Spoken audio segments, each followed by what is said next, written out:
Why didn't God allow Moses to enter the Promised Land? This question seems simple until you realize who the man standing outside was. We are talking about Moses, the one who faced Pharaoh, saw the sea part before his eyes, climbed the mountain surrounded by the presence of God, received the tablets of the law, interceded for the people countless times, and led Israel for 40 years through the desert. After all this, after a lifetime of walking towards the promise, Moses came so close that he could contemplate the land with his own eyes. He saw the mountains, the valleys, the territory that for decades had occupied his thoughts, his prayers, and his steps. But it didn't go in. And perhaps that is precisely what makes this story so disconcerting. How could someone who was used by God in such an extraordinary way come to the border of promise and be told that he would not cross? What happened so seriously? Was it just because Moses struck a rock when he should have spoken to it? Was it a momentary outburst of anger? Or is there something much deeper hidden in that episode? Something that reveals not only who Moses was, but how the Bible presents the holiness of God, the responsibility of those who lead, and the danger of representing God in a way other than the way he commanded. And there is a detail that many people quickly pass by when reading this story. The problem does not begin the moment Moses raises the staff. To understand what happened, we need to go back to the environment in which that decision was born.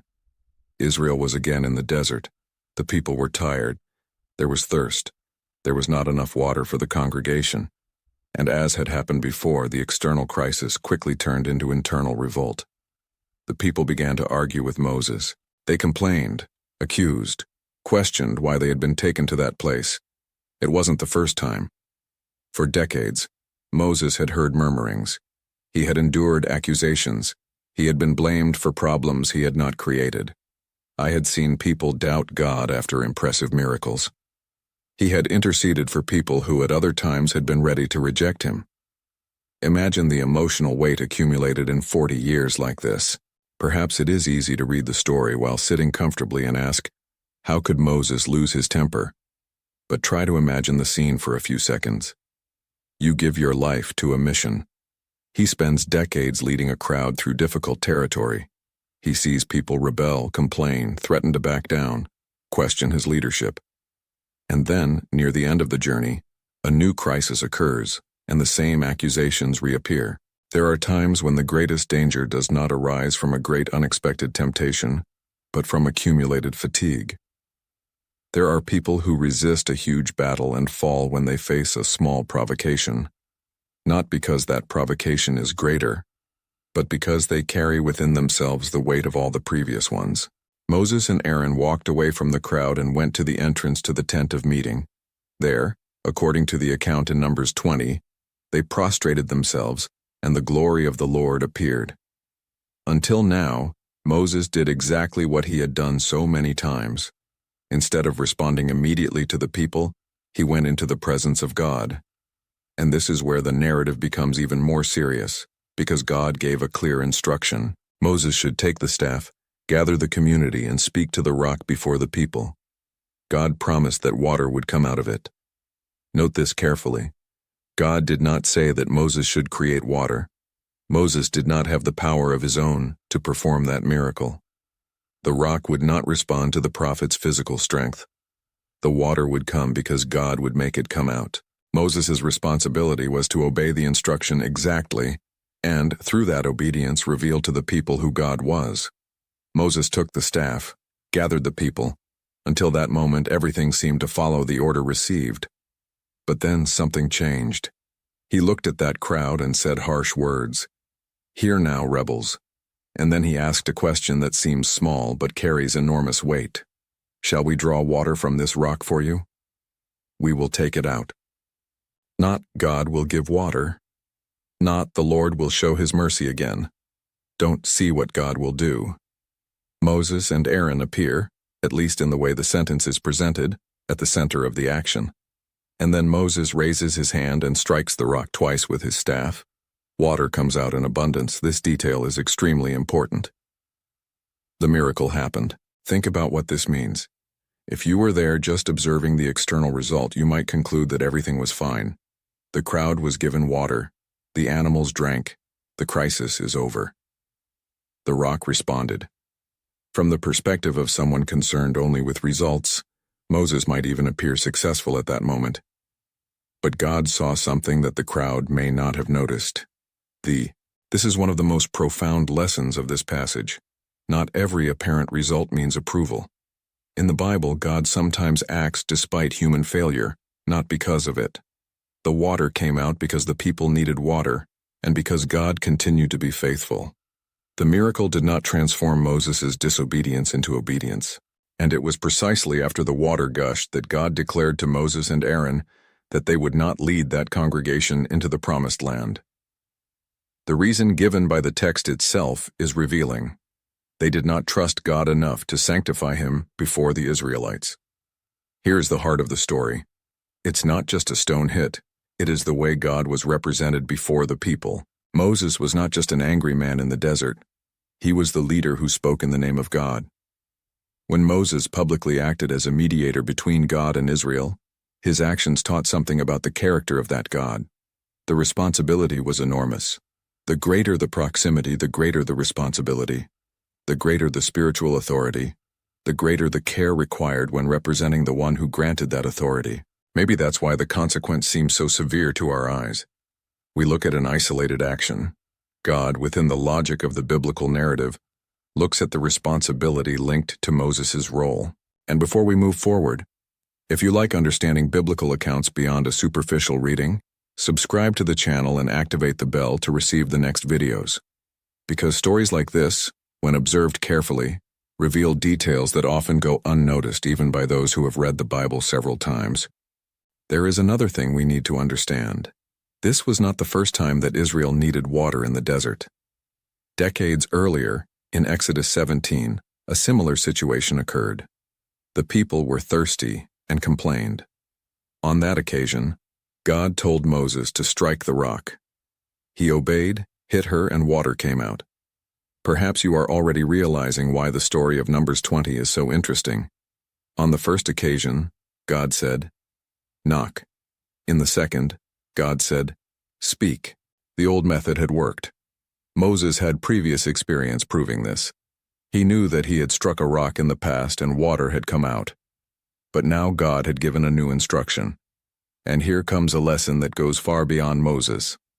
Past experience does not replace present obedience. It is possible to become so accustomed to what God did yesterday that we stop paying attention to what is being asked of us today. Moses had a staff full of history. That staff was associated with extraordinary moments. It had been used before Pharaoh. He had been present in the process of liberation from Egypt. It represented authority and divine intervention. But no symbol, however sacred, could replace a specific order. The problem is that human beings like to repeat formulas that have worked. If a decision brought good results once, we tend to repeat it. If a way of acting has worked in the past, it becomes our default. If something was used by God previously, we may begin to believe that the power was in the method. But the biblical text insists in another direction. The power was not in the coup. It wasn't on the staff. It wasn't in Moses. It was in God. That day, one word would have been enough, and perhaps that is exactly why the episode is so symbolic. Moses struck when he should have spoken. He used force when he should have shown confidence. He reacted to the people's rebellion when he should have revealed the holiness of God. And perhaps the hardest part to accept is this. Moses had human reasons to be frustrated. The Bible does not present an angry man without context. Shortly before this episode, the chapter itself informs Miriam's death. Miriam was not just any person in Moses' life. She was his sister. Since childhood, his presence was part of his story. When baby Moses was placed in a basket in the Nile, it was Miriam who watched from afar. She followed, in some way, the first moments of the incredible journey of that brother who would one day lead Israel. Now, decades later, Miriam had died. The Bible does not enter into Moses' feelings at that moment. It doesn't say exactly how he processed his grief. But the context allows us to see that that water crisis happened during a personally difficult period. A leader can be in front of thousands of people while inside, he carries a pain that no one is seeing. This makes the story more human, but does not eliminate responsibility. And this balance is important. The Bible does not need to turn Moses into a villain to show that he was wrong. On the contrary, the strength of the narrative lies precisely in the fact that one of the greatest characters in the Old Testament is also shown with his limitations. Scripture does not construct its heroes like impeccable figures. Abraham fails. Jacob fails. David fails. Peter fails. Moses fails. Perhaps this happens because the true protagonist of the biblical narrative was never the perfection of human beings. It has always been God's faithfulness. When we transform Moses into someone incapable of making mistakes, we fail to understand him. When we just turn him into an explosive man punished for a small mistake, we also lose the depth of the story. We need to see both things at the same time. Moses was extraordinarily faithful, and Moses continued to be human. The book of Numbers itself describes Moses as an extremely humble man. He interceded for the people in situations where any ordinary person might have wanted to give up. In Exodus 32, after the episode of the golden calf, Moses even begged for the survival of the nation. At other times, he placed himself between the anger and the people. His life demonstrates impressive patience. But past patience does not make one incapable of losing patience tomorrow. This is perhaps one of the most honest aspects of this story. A man can overcome the same weakness hundreds of times and still need to watch. A person can have decades of experience and still make a serious mistake. A long history of faithfulness does not mean that our current decisions no longer matter. Moses was near the end, and right near the end, Meribah happened. There is a type of vulnerability that appears when we believe we have already gone through the hardest part. At the beginning of a journey, all caution seems necessary. In the midst of it, we learn to survive. But after a long time, experience can produce something dangerous: familiarity. We start to think we already know how everything works. Moses had already dealt with people complaining. I had already faced thirst in the desert. I had already seen water come out of rocks. He had already held the staff in impossible situations. Everything about that scene was reminiscent of old problems. But God did not give exactly the same instruction. This changes everything, because some of the biggest failures don't happen when we're facing something completely new. They happen when we face something so similar to the past that we stop listening carefully. Moses apparently knew what to do, but this time I didn't know. Or better, he knew, because God had said so. But he didn't do exactly as God had commanded. And when God explains the gravity of the event, he doesn't simply say, "You hit the rock." He talks about faith and holiness. "You did not believe me to sanctify me before the children of Israel." This statement opens an even deeper layer.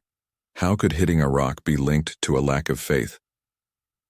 Moses believed that God existed. This is obvious. He had spoken to God. I had witnessed miracles. We are not talking about unbelief in the sense of denying the existence of God. In the Bible, faith also involves trusting enough to obey. You can believe in someone intellectually and still not trust them enough to follow their instructions. Moses received an order that perhaps seemed too simple: speak to the rock. There was no need to show strength. There was no need to repeat the old gesture. There was no need to increase the intensity. The word of God would be enough. But Moses added his own reaction. And here an uncomfortable question arises. How often do we add strength to the place where God only asked for faithfulness? We want to control results. We want to make sure something happens. We want to speed up processes. We want to use our experience. We want to take matters into our own hands, that which seems too slow to us. Moses knocked twice. Perhaps the first blow already reveals impatience. The second makes the image even more intense. But the most impressive thing is that the water came out. The people could look and think, Moses solved it. God, however, knew that that water was not a testimony to Moses' ability. It was a testimony of divine mercy.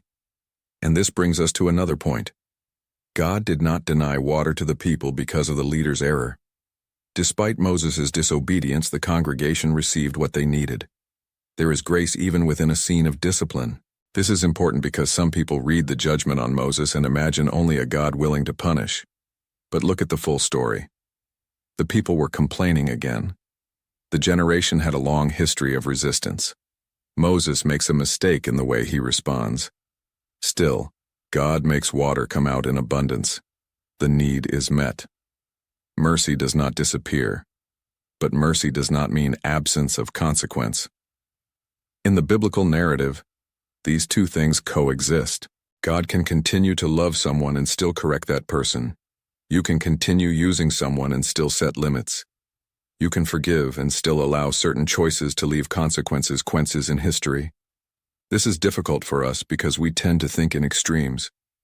Either there is love or there is discipline. Either there is grace or there is justice.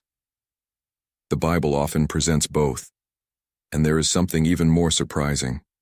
After Meribah, Moses does not stop being Moses. He continues to lead, keep talking to God. It continues to be used. Continue instructing Israel. He continues to be recognized as a servant of God. The error does not erase your entire history, but it also doesn't disappear, as if nothing had happened. This is perhaps one of the most mature messages in the story. A failure doesn't have to define your entire life. But a great trajectory also does not put us above the consequences. Moses did not enter the promised land. However, this does not mean that your life ended in failure. Quite the contrary. If you look at the end of Deuteronomy, you will notice that the Bible ends the story of Moses with enormous honor. He says that no prophet like him arose in Israel, whom the Lord had known face to face. The text recalls the signs performed in Egypt, his powerful hand, and the extraordinary feats performed before Israel. So look at the tension. The same text that records the consequence also preserves honor. The Bible does not say, Moses disobeyed, therefore everything he did lost value. Nor does it say, Moses did so many good things that his disobedience didn't matter. Both truths remain. He was a great servant, and he failed at Meribah. Perhaps this is why the story remains so relevant thousands of years later. We like to divide people into two categories: good or bad, faithful or unfaithful, winners or failures. The Bible presents much more complex human beings. Moses could be the man who stretched out his staff over the sea and the man who raised the same staff wrongly before the rock. He can be the patient intercessor and the angry leader. It could be someone who saw the glory of God and still had to learn, at the end of their life, that no one is above obedience. And maybe someone listening to this video needs to understand exactly that. Your life is not summed up in the worst moment you've experienced, but it's also dangerous to use everything you've done right as an excuse for not examining what needs to be fixed today. Moses didn't do that. When God announces that he will not enter the land, we do not find Moses trying to organize a rebellion against God. He regrets. He asks. In Deuteronomy, Moses says that he begged the Lord to cross the Jordan and see the good land. This reveals something deeply human. He wanted to enter. Of course I wanted to. That promise had occupied 40 years of his life. Imagine how many times he thought about that territory while walking through the desert. How many times did he speak to the people about the destiny that awaited them? How many times have you perhaps imagined the day when you would step on the other side of the Jordan? He was not indifferent. He asked God, and God answered no. Perhaps this is one of the most painful parts of the story, because sometimes we imagine that great biblical characters received everything they asked for. They didn't receive it. Moses was intimate with God, and he heard a no. This teaches us that intimacy with God does not mean control over God. Moses could intercede. I could ask. You could present your wish. But he could not transform God into someone obliged to accept his will. There is enormous spiritual maturity in this. Biblical faith is not a technique to force God to carry out our plans. Not even Moses had that kind of power. He asked. God kept his decision. And then something happened that shows the greatness of Moses' character. Instead of abandoning everything because he wouldn't receive the reward he wanted, he began to prepare Joshua. Stop for a moment and think about this. It's easy to work for something when you know you'll be there at the inauguration. It's easy to build when we know our name will be on the sign. It's easy to lead when we believe we will see the end result. But Moses needed to continue preparing a generation to enter a place where he himself would not enter. This profoundly transforms the way we look at his final days. He could have been bitter. I might have thought, if I won't get in, then you won't get in either. He could have sabotaged Josue. It could have refused to transfer authority. He could have ended his leadership emotionally early. But that's not what happened. Moses laid his hands on Joshua. He encouraged him in front of the people, prepared him for the mission, transmitted instructions. He recalled the law. He warned Israel. He helped others pass through a door that would remain closed to him. This is leadership at its hardest. And if this reflection is already making you see the story of Moses in a different way, share this video with I'm someone who likes to study the Bible. Sometimes a single passage, when understood in depth, changes the way we see dozens of other stories. Now we need to return to a question that we have not yet fully answered. Why was the punishment precisely not entering the Promised Land? Why this consequence? The answer may be linked to the very nature of Moses' mission. Moses had been called to lead Israel out of Egypt and through the desert. He was the great mediator of the covenant at Sinai. His life was deeply linked to the law, but it would be Joshua who would lead the people into the land. This transition is no small detail. In the narrative, there is a change of generation, leadership, and stage. Moses led Israel to the border. Joshua would cross the Jordan.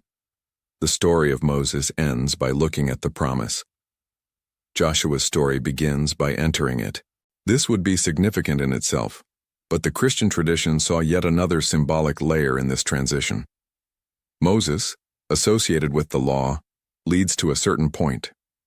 Joshua, whose Hebrew name is related to the same name that appears in the New Testament as Jesus, leads the people inside.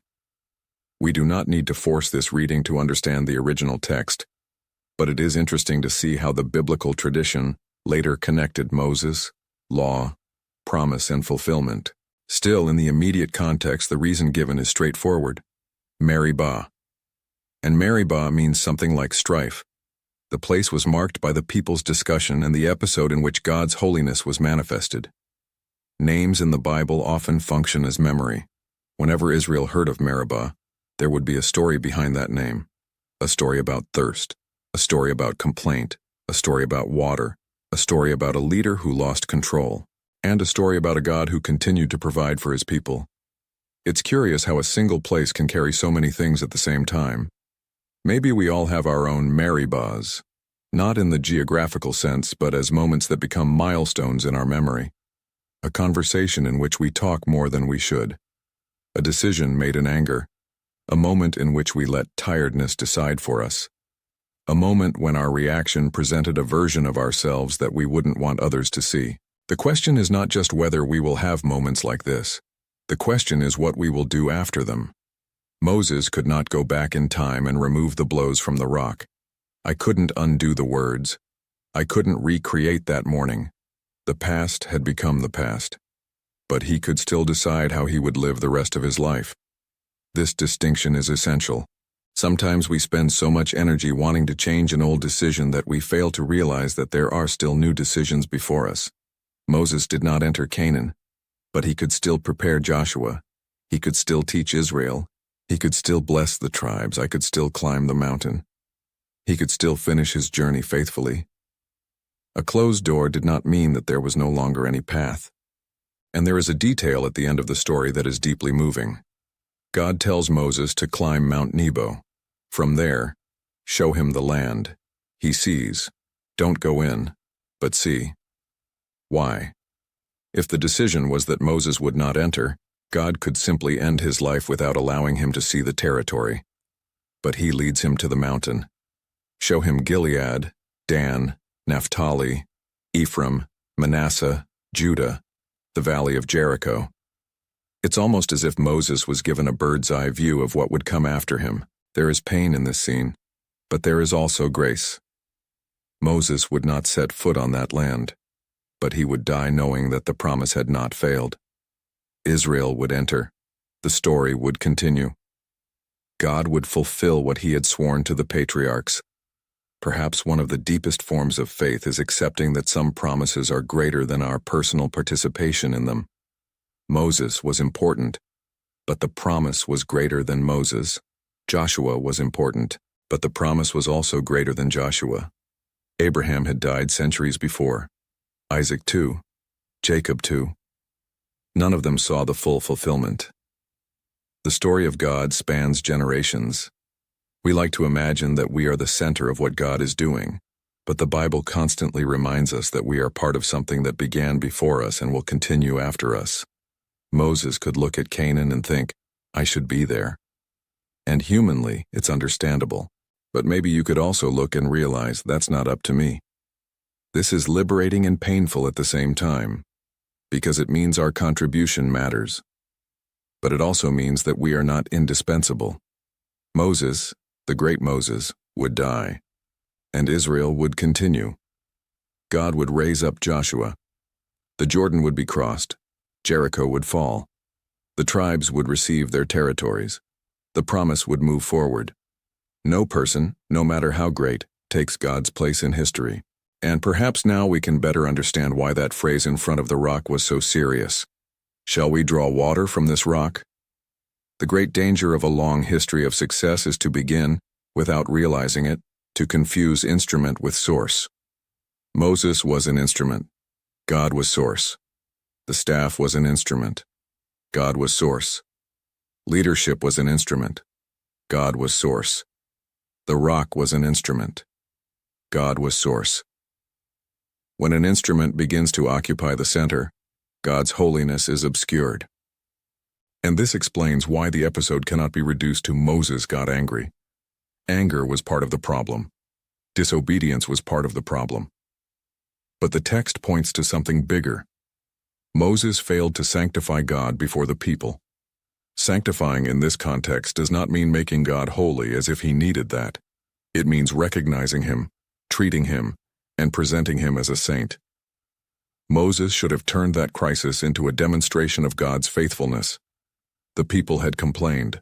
God did not respond by saying, "Down, Moses, humble them," nor did I say, "Tell them they will not receive water." The order was simply to speak to the rock. Think about the image this would produce. The people would be gathered. Moses would speak. The rock would provide water. No scams, no show of anger, no demonstration of human strength. Only the obeyed word and God's provision. Perhaps this contrast is the heart of the episode. God wanted to reveal provision. Moses revealed frustration. God wanted to show his holiness. Moses showed his irritation. God wanted to be seen as a source. Moses put himself in the sentence. It does not mean that Moses consciously tried to steal God's glory. The text does not need to state such a calculated intention. Many of our most serious failures are unplanned. They happen in seconds. A tired heart, a thoughtless sentence, an impulsive gesture, 2 beats, and then silence. Maybe Moses noticed right away. Maybe when the water started coming out, part of him felt relief while another part realized something was wrong. We don't know. The Bible does not describe his face. Don't register your thoughts, but it records the voice of God, and that voice transforms the moment you will not enter.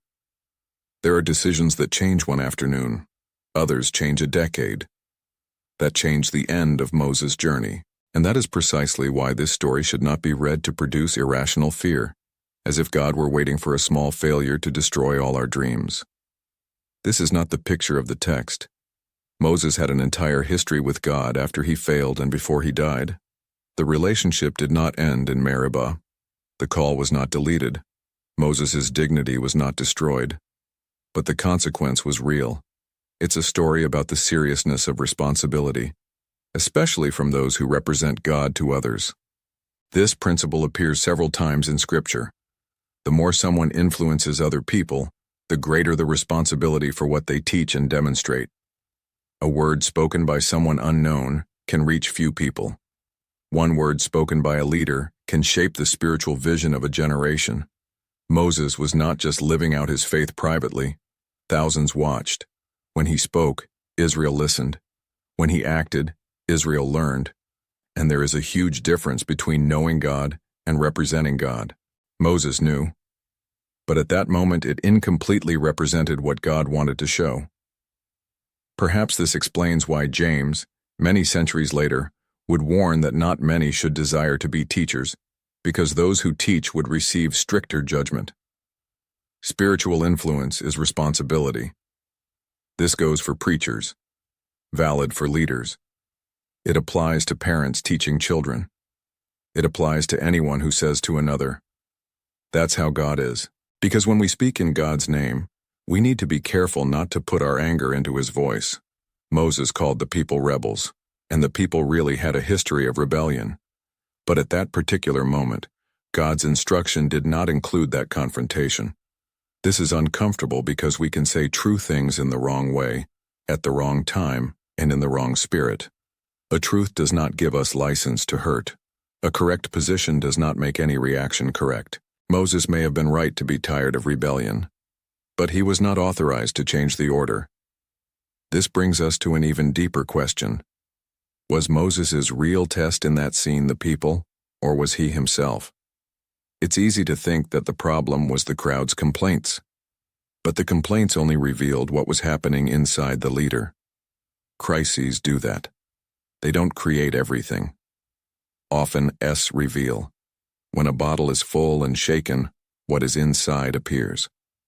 Moses had carried an enormous weight, maybe grief, maybe exhaustion, maybe decades of frustration, and Meribah shook everything.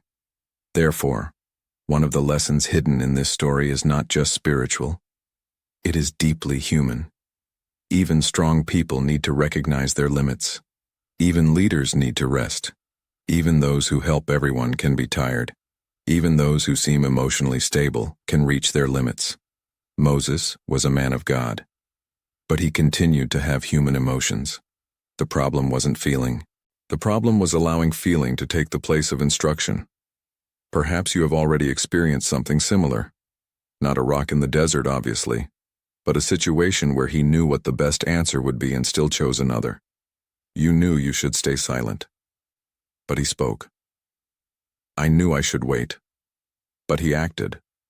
I knew I should listen, but he reacted. And then he realized that a few seconds were enough to create a consequence that would take much longer to process. That's why this story lives on. Not because we are Moses, but because we know Meribah. We know that short distance between receiving an instruction and reacting through emotion. And if there is anything that Moses' life teaches, it is that spiritual maturity does not mean failing to face this conflict. It means learning, again and again, to choose who will govern our response. But there is still one point that makes all of this even more impressive, and that completely changes the way we see the phrase, Moses never entered the promised land. Because, in a sense, this statement needs to be carefully explained. Moses did not enter the promised land during his earthly life in that generation of Israel. But centuries later, in the New Testament, an extraordinary scene takes place. Jesus climbs a mountain with Peter, James, and John. His face changes, his clothes become resplendent, and two figures appear talking to him, Elijah and Moses. Now think about it. Where does this scene take place? Inside the promised land. The man who died outside appears centuries later on a mountain, on earth, talking to Jesus. This does not negate the consequence of Numbers 20. It does not mean that God's decision was reversed in the historical sense of the conquest of Canaan. Moses did not lead Israel in. Joshua did this, but the transfiguration adds a surprising perspective. The story of Moses did not end at a border. Death did not have the final say. The geographical promise that he was unable to cross on his earthly journey appears centuries later as the scene of a much greater encounter. Moses stands before Jesus, the representative of the law before that which Christians recognize as fulfillment. The man who asked to see the glory of God at Sinai is now on a mountain where the glory of Christ is revealed before the disciples. And here we begin to realize that perhaps the true ending of the story of Moses is much greater than we normally imagine.